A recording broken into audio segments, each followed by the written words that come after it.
Picture yourself trying to navigate the world's most complicated bathroom situation while wearing what amounts to architectural engineering. You're trapped inside layers of fabric that could shelter a small family. Your waist is squeezed into a corset that makes yoga breathing impossible, and you're surrounded by polite society who would absolutely faint if they knew the ingenious and sometimes shocking methods women use to handle nature's most urgent calls. Today we're diving deep into one of history's most fascinating mysteries: how Victorian women managed the most basic human needs while dressed like walking monuments to fashion. And trust me, the solutions they came up with will absolutely blow your mind.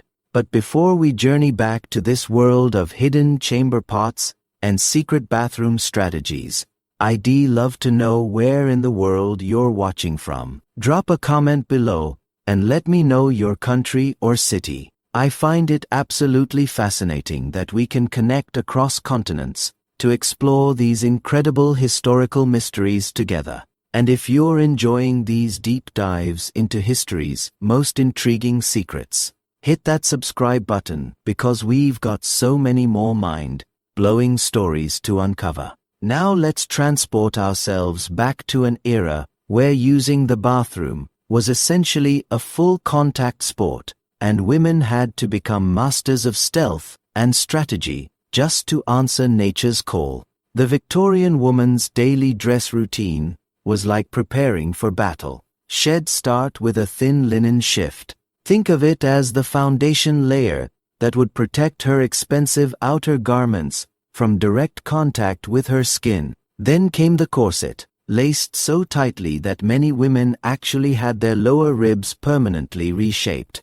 Over this went multiple petticoats, sometimes as many as 6 or 7 layers, each adding volume and shape. But the real engineering marvel was the crinoline, a cage-like structure made of steel hoops connected by fabric tapes. This contraption could extend up to 6 feet in diameter, making simple tasks like sitting down or walking through doorways require careful planning and precise maneuvering. Some of these structures were so large that special furniture had to be designed just to accommodate them. Living in this mobile architecture meant that Victorian women had to completely reimagine how they approached personal hygiene and bathroom needs. The most basic human functions became elaborate choreographed performances that required planning, assistance, and no small amount of creativity. The chamber pot became the central character in this daily drama. These weren't simple containers. They were carefully engineered solutions to complex problems. Women's chamber pots were specifically designed with oval shapes and curved interiors that could nestle properly between the layers of fabric and petticoats. The better quality ones came with tight, fitting lids, not just for odor control, but as a clear signal to household staff about their current status. In wealthy households, these essential items were hidden inside elegant furniture pieces. Chairs were designed with secret compartments, decorative cabinets concealed multiple pots, and elaborate wooden commodes disguised their true purpose behind beautiful craftsmanship. Servants moved through these grand homes like silent ninjas, checking, emptying, and maintaining these hidden bathroom systems throughout the day. The process itself required remarkable skill and coordination. A Victorian lady couldn't simply lift her skirts. We're talking about potentially 20 pounds of fabric, steel framework, and intricate lace work. Instead, she had to master a technique that was equal parts ballet and engineering. The key was positioning. The oval chamber pot would be carefully placed beneath the voluminous skirts, and through a combination of careful positioning and strategic fabric arrangement, the entire process could be completed without removing a single layer of clothing. At formal events, this became even more elaborate. Grand ballrooms and elegant homes featured special retiring rooms. Essentially, Victorian bathroom lounges, where ladies could handle their personal needs with proper assistance. These rooms were staffed with maids who functioned like pit crews, helping to position the multiple layers of fabric, ensuring proper placement of the chamber pot, and providing clean-up assistance afterward. The whole operation had to be completed with such discretion that other guests wouldn't even notice a lady had stepped away. These women were masters of maintaining composure and elegance while dealing with some seriously challenging logistics. But here's where things get really interesting, and this might shock you. For much of the Victorian era, many women didn't wear what we would recognize as underwear. The massive volume of petticoats and crinolines meant that traditional undergarments weren't considered necessary. The layers of fabric provided enough coverage and modesty, or so they thought. This changed dramatically when crinolines started causing public incidents. Picture this: a lady walking down a busy street when a strong gust of wind catches her enormous skirt and flips the entire structure upward, like an umbrella, turning inside out. These embarrassing episodes became so common that society finally decided that perhaps some additional coverage might be wise. The solution was revolutionary for its time: split crotch drawers. These weren't solid undergarments, like modern underwear, but rather two separate pant legs, connected only at the waistband, with strategic openings in the middle. This design was pure genius. It provided modesty when needed, but the split construction meant that women could handle bathroom needs without having to remove or adjust their undergarments. The logistics of Victorian bathroom routines extended far beyond just the mechanics. Consider the cleaning supplies available at the time. Toilet paper as we know it didn't exist until very late in the Victorian period. Instead, people used whatever was available: old newspapers, catalogue pages, corn cobs, leaves, or pieces of soft cloth that could be washed and reused. For wealthy Victorian women, soft linen cloths were the preferred option. These could be laundered along with other household linens and provided a more comfortable experience than the alternatives. However, even these had to be carefully managed and maintained by household staff. The monthly challenge of menstruation presented another layer of complexity to an already complicated system. Victorian women dealt with their periods using homemade cloth pads and a system called the tea bandage, essentially a cloth belt system that held absorbent materials in place. These materials ranged from soft rags and cotton to moss, sheepswool, or whatever absorbent natural materials were available. Women had to change these makeshift pads frequently throughout the day, often 12 to 20 times during heavy flow days. All of this had to be managed beneath those enormous skirts, often without assistance, and always in complete silence. Society's expectations of feminine propriety meant that menstruation was never discussed openly, even among women. The washing and maintenance of Victorian clothing added another dimension to these challenges. Those elaborate dresses with their yards of fabric, intricate beadwork, and delicate materials couldn't be washed frequently. Many households only did major laundry twice a year during events called Great Wash Days. Instead, dresses were maintained through careful brushing, airing out, and the liberal application of powders designed to absorb odors and oils. The undergarments that actually came into contact with the body, the shifts, chemises, and later the split crotch drawers, were washed much more frequently. These washable layers served as protection for the expensive outer garments, and were considered essential for maintaining hygiene beneath those rarely clean, elaborate dresses. Victorian ingenuity extended to public facilities as well. The guard-robe system, inherited from medieval times, involved strategically placed openings in upper-story buildings that allowed waste to be disposed of directly onto the streets below. The famous warning cry, "God allure," meaning watch out for the water, gave pedestrians a chance to dodge whatever was being emptied from above. Chamber pot contents weren't always considered waste either. During certain periods, including various wars, government agents would actually collect urine because it could be processed into salt. Peter, a crucial ingredient for making gunpowder. Your personal waste could literally help fuel military campaigns. The social aspects of Victorian bathroom culture were equally fascinating. Privacy as we understand it today simply didn't exist for most people. Families routinely used chamber pots in front of each other, and at social gatherings, gentlemen would simply step into the garden to handle their needs among the flower beds. Despite all these challenges, Victorian women managed to maintain their reputations for grace and elegance.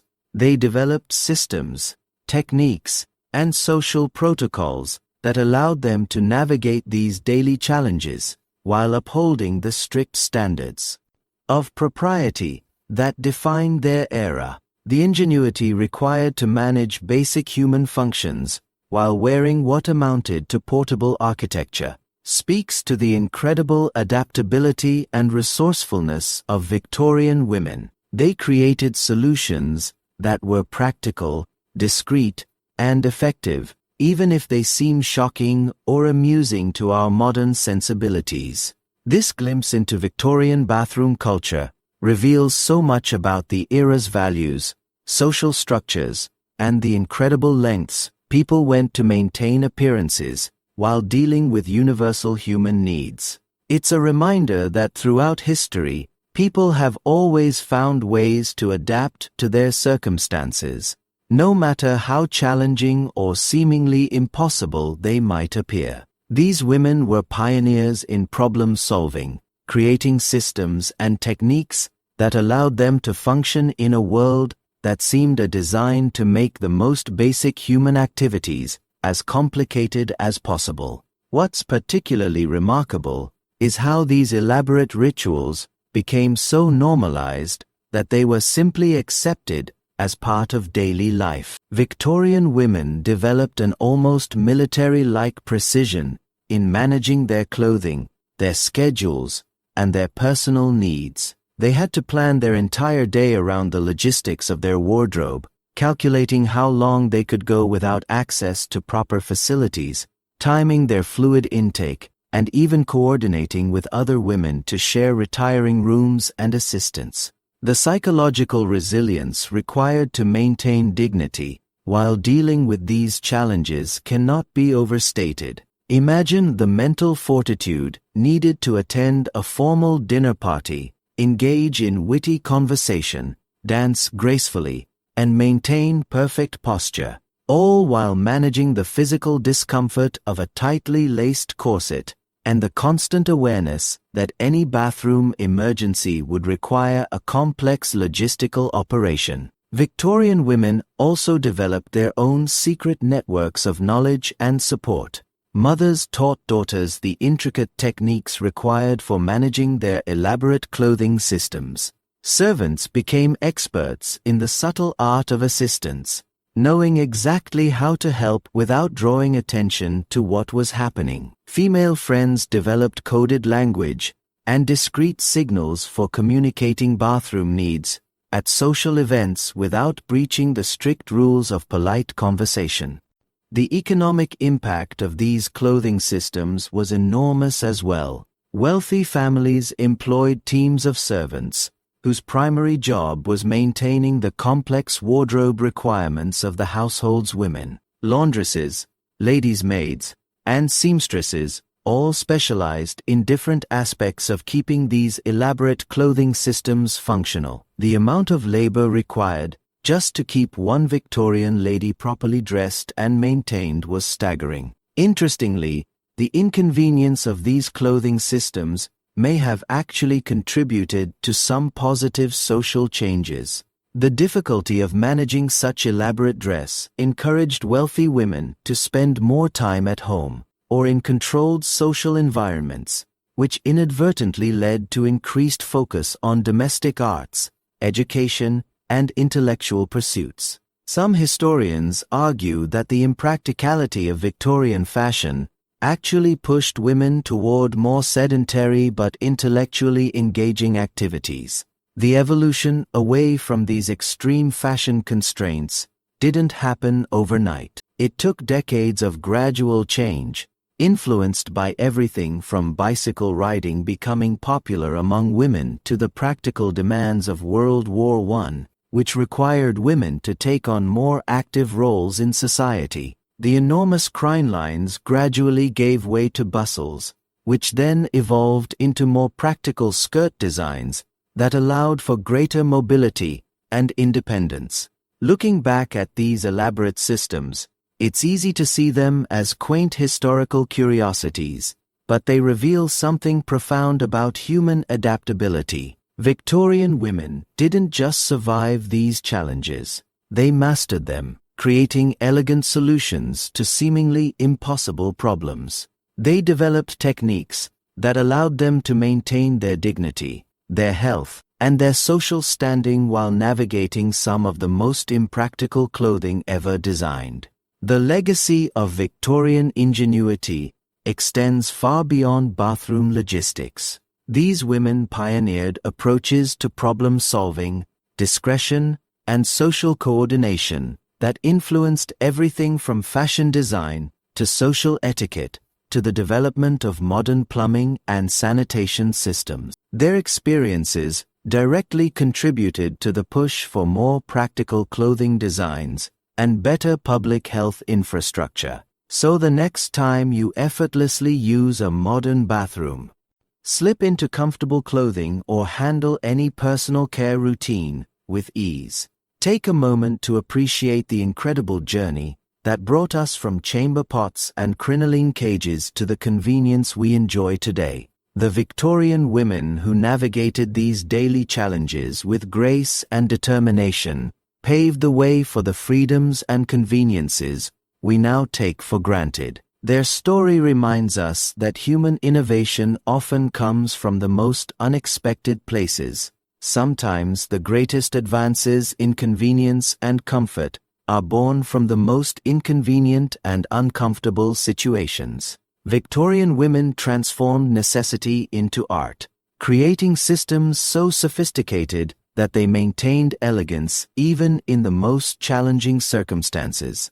And that's the incredible hidden story of how Victorian women managed one of life's most basic needs while dressed like walking works of art. It's a testament to human creativity, resilience, and the lengths people will go to maintain dignity in any situation. What did you think of this journey into Victorian bathroom culture? Were you as amazed as I was by the ingenuity and complexity of these daily routines?